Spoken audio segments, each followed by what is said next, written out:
Welcome to another beautiful day in the land of music. My name is Douglas, and in today's video, I want to talk about Pro Tools and is Pro Tools a good DAW for beginners? And if it's not, what is a good DAW for beginners? And I'll talk about what I used when I first started years ago when I started doing music production, why I chose that, and I'll probably end up recommending that to you if you're looking for something free just to get rolling in. There's a few options out there. So ultimately, the answer to the question of is Pro Tools a good DAW for beginners is, where do you want to go in your musical journey? What are your goals as a musician, as a producer? And that's going to definitely affect which path you go down in your musical journey. So I would say if your goal is to grow beyond just a hobby of playing music, then you should start looking at some of the more powerful professional and paid versions of DAWs, or just the DAWs themselves. So a lot of DAWs out there have multiple versions. They've got a stripped back version, for example, Pro Tools First Edition, that a lot of times you can get free with a controller or something like that. That has a limited set of features and actually is a good way to get started using a DAW to see if it's something that you actually like and want to invest money into. So if your goal is to move beyond just doing it as a hobby, it's a good idea to start to learn a DAW that's going to be tailored to the kind of music you want to produce. So for example, if your main goal is to play live, to make loops and beats, then Pro Tools probably isn't the best DAW for you. Pro Tools is very track-based, multi-track-based, producing albums and songs, recordings, and it's less applicable for live and looping and all of that. It's just not as powerful in those areas. Yes, you can loop tracks, can loop record, can loop playback, but it's definitely not as powerful as some of the other DAWs out there like Ableton Live. Now, if your goal is to produce songs or albums and you want to come at it from a multi-track approach where you're not going to be using this DAW for live use or looping, then Pro Tools starts to become a much better option. Along with Pro Tools, there's Studio One, Cubase, there's Logic Pro if you're on Mac. So there's definitely a few options in this realm of multi-track recording.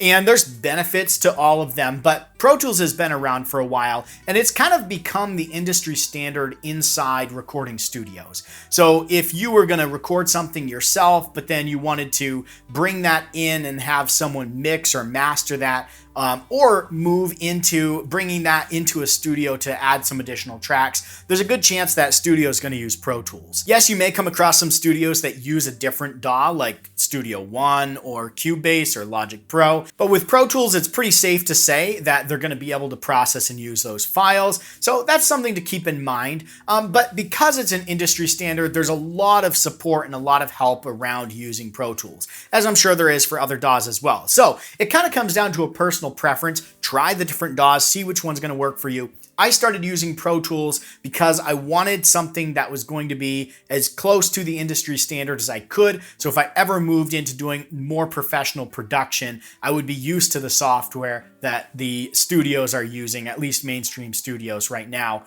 with Pro Tools. So before Pro Tools, I used Tracktion, which used to be owned by Mackie. I think it's owned by a different company now, and it's now been rebranded as Waveform. You can actually get a free version of Waveform, and I'll throw a link in the description below if that's something you're interested in checking out. I don't get any kickback from that. I'm not paid or sponsored by them to do this, but it's something I used for years. I started with it was way back with Tracktion 2 or 3, and I used it all the way up until it changed over to Waveform, which was like Tracktion version 9, and they have continued to release versions of Waveform now with additional features. Now, one thing that kind of plays with the difference between free software and paid software is reliability. So with Tracktion and Waveform, once in a while it would crash. I'd be having a plugin that I would be playing and then it would just crash. My system it was a little buggy here and there. One thing I've noticed with Pro Tools is it doesn't have those bugs like I had with Tracktion.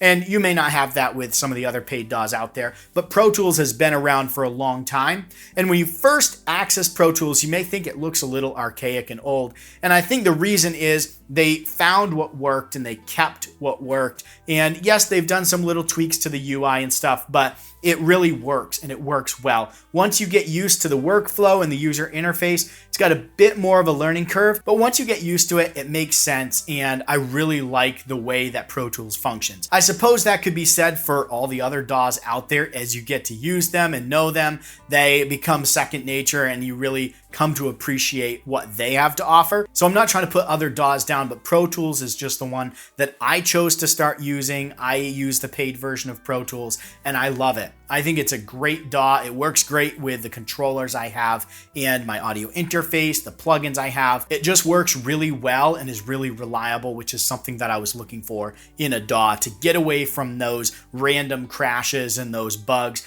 to have something that was more reliable, but also something that I could take those tracks, hand them over to a studio to do a final mix down or master or anything like that. I wanted that compatibility with mainstream studios, and I wanted to learn and get to know a DAW that if I ever moved into a more professional studio, I'd be able to pick right up and use the DAW that a lot of mainstream studios are using, which is Pro Tools. So is Pro Tools good for beginners? I think the ultimate answer is up to you, because you are the only one that knows where you're at in your musical journey. I would say if you're trying to move towards being a professional producer and musician, then I think yes, Pro Tools is a great DAW for beginners, because it's gonna force you to step outside your comfort zone. It's gonna force you to learn new things, and that is great. I think that is something that's really important as a musician, as a producer, an engineer. All of that is getting outside your comfort zone, pushing yourself to learn, because that is where your creativity is going to blossom.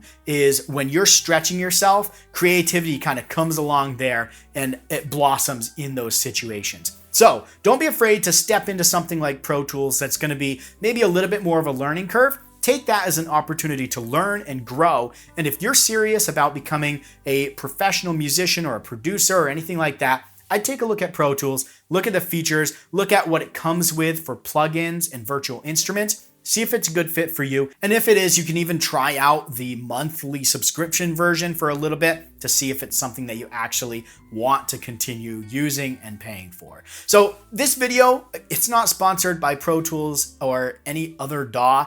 I just wanted to share my opinion, because I know that was one question that I was wondering before I started using Pro Tools. I was like, which DAW do I switch to? Those were kind of my reasons behind switching to Pro Tools, and I'm glad I did. I love Pro Tools, and it's been really reliable and has worked really well for me. So for me, it was the right choice. It may be different for you. I'm sure I'll get a lot of comments of people vouching for other DAWs, which is completely fine. I want that interaction because I want you to be able to read the comments below and see the pros and cons to different DAWs, because there's always going to be pros and cons. So keep that in mind. I hope this video has been helpful if you're trying to figure out if you should make the jump to Pro Tools or another DAW out there.